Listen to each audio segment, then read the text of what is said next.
Okay, my friends, Roger once again, and now alchemy has a whole new spin on it because of electron flood theory. Electron flood theory says that the nucleus of all atoms is made of entirely electrons. Therefore, there are no protons and neutrons. They're simply made of 1837 or 1838 electrons.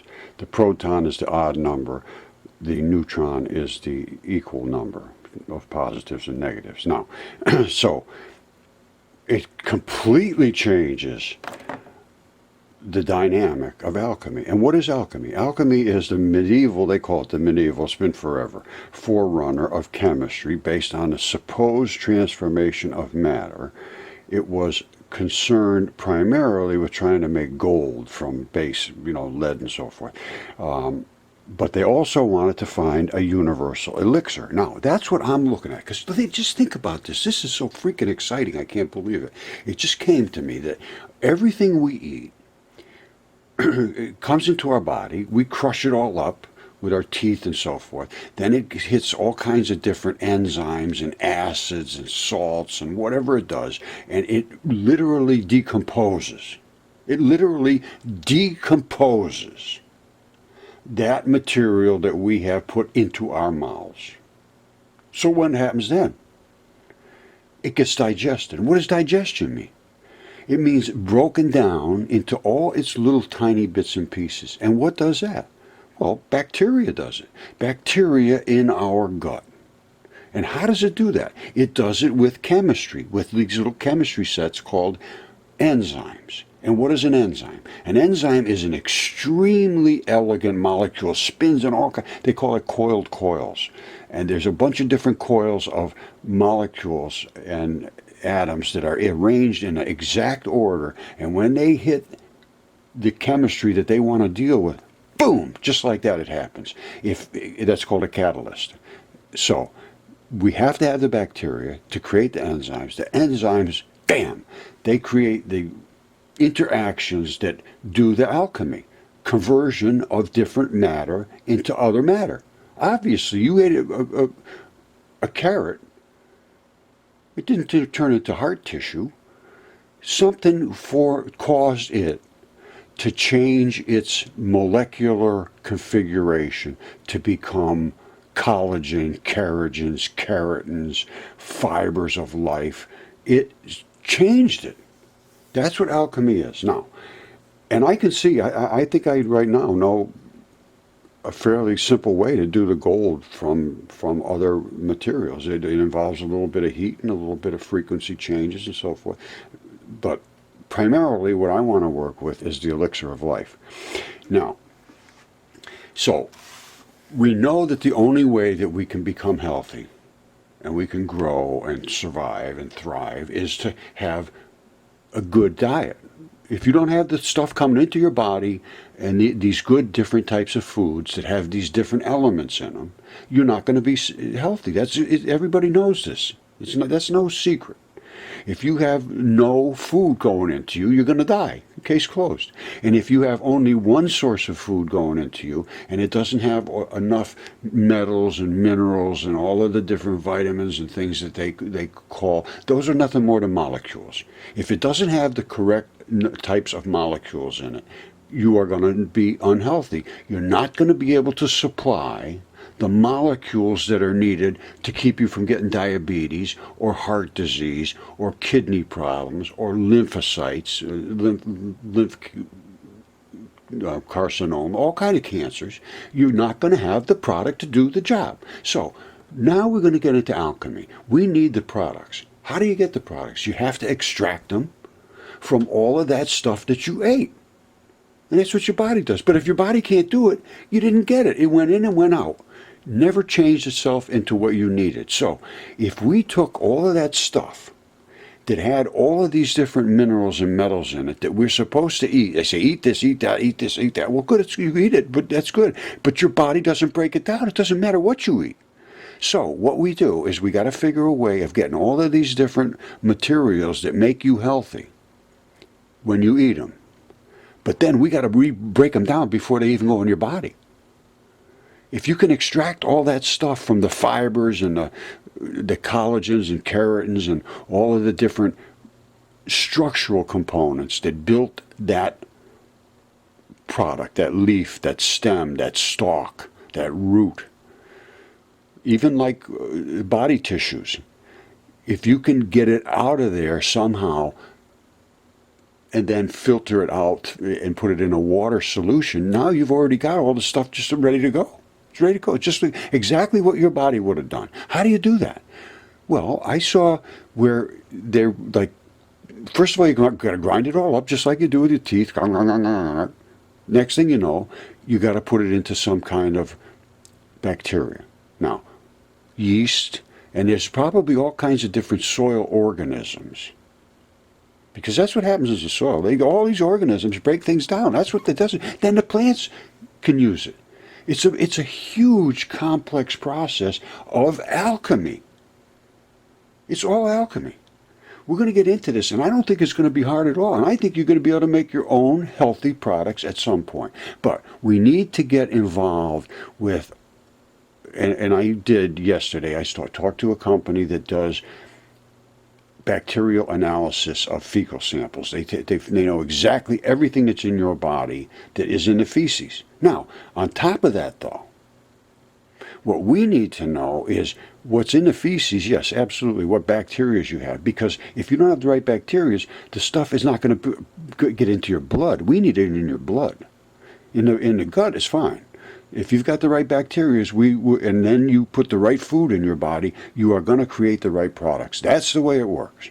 If you don't have the bacteria, I don't care what you put in your body, you're not going to create the correct products. It's not going to happen. Zero chance of it. Now, if you start to consume the correct products and then introduce the correct bacteria, you will become healthy. That's what I'm talking about, probiotics.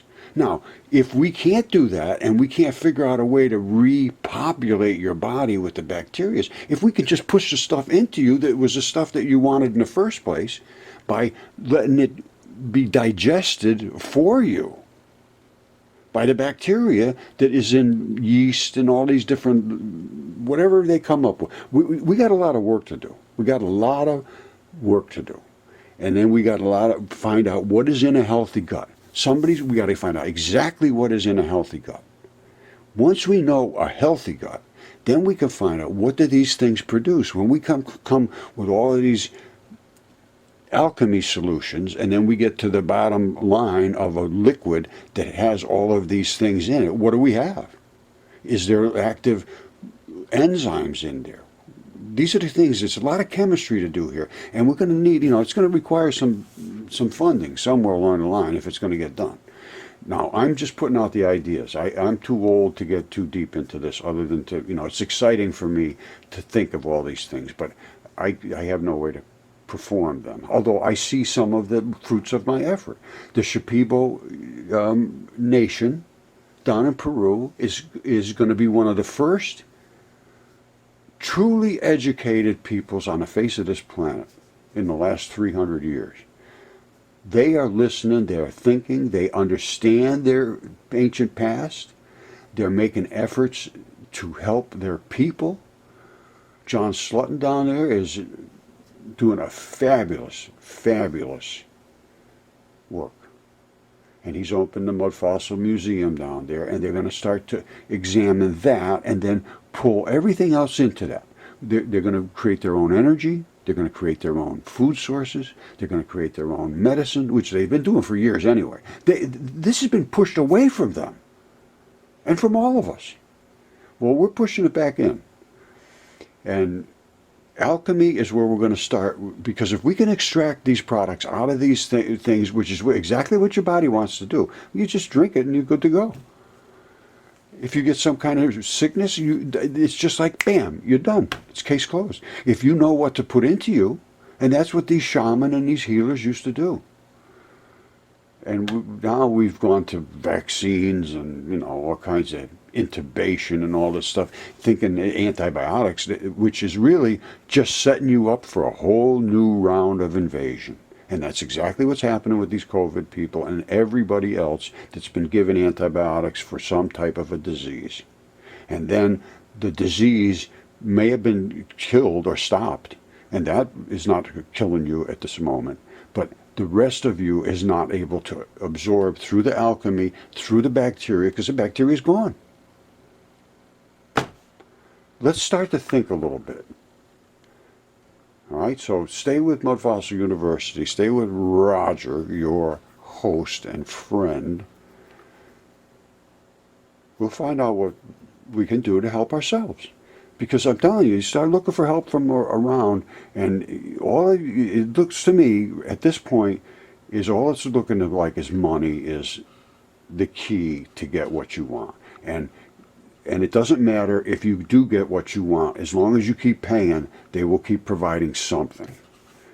Whether it helps you or not, I don't necessarily think that's the important part anymore. It's how much you are willing to pay to get whatever it is they claim to know the most about. And the only reason they can claim to know the most about it is because somebody else told them, say this, say this, say this, say this, say this. And that's what they do. Because if they go outside of saying what they were told to say, they will not be allowed to perform in that industry, which is the medical industry now. It's a business. It's designed to extract money from the people that they have as clients. They're no longer patients, they're clients, they're something to provide income. That's what I'm seeing. I know there's a lot of wonderful doctors, they'd love to have people be very healthy, but I think it's more important for them to keep their jobs, to pay their student loans, to keep everybody happy, and it doesn't work well once you start to talk against things. Nobody gets happy. It's a very, very combative, angry world when you start to go against, because believe me, I've been in it for quite some time. And, it's been challenging. Very challenging. But, I've come to the point now where it's all good. There's always a good side to everything. And I'm happy that academia, spit on me. I'm happy. Nothing could have been better, because all of the things that I have discovered, I would have never discovered. I would have just handed it off. I went to Yale. I says, do this. Look at this, please. No, you're an idiot. Get out of here. And then I went to every other one, the same thing. And then I said, well, I'll do all this myself. Well, I did. I got the DNA. I got the CAT scans. I got the anatomist. I got all that stuff done. They still said, get away. We don't want to talk to you. So I knew then how bad things really are. And at that point, I looked into everything, and not a single thing is correct. Zero. You can accelerate light. Light is a particle. The universe is not expanding. Hubble was wrong. The Bohr and all of them are wrong. Einstein was totally wrong. Every geologist is 100% wrong. Right, the chemists are working with the wrong, they don't understand electron flood theory, which is now, they understand that the Bohr model is wrong, they just don't know what to do about it. They understand everything is wrong, but they say, well, we just got to do a little tweak here, a little tweak there. No, they don't. They got to start from scratch again, because they don't even understand gravity. Because, they don't understand how something falls to the ground. I just can't believe. And then they say there's nothing in space. The light just gets here from somehow. But there's nothing in the middle.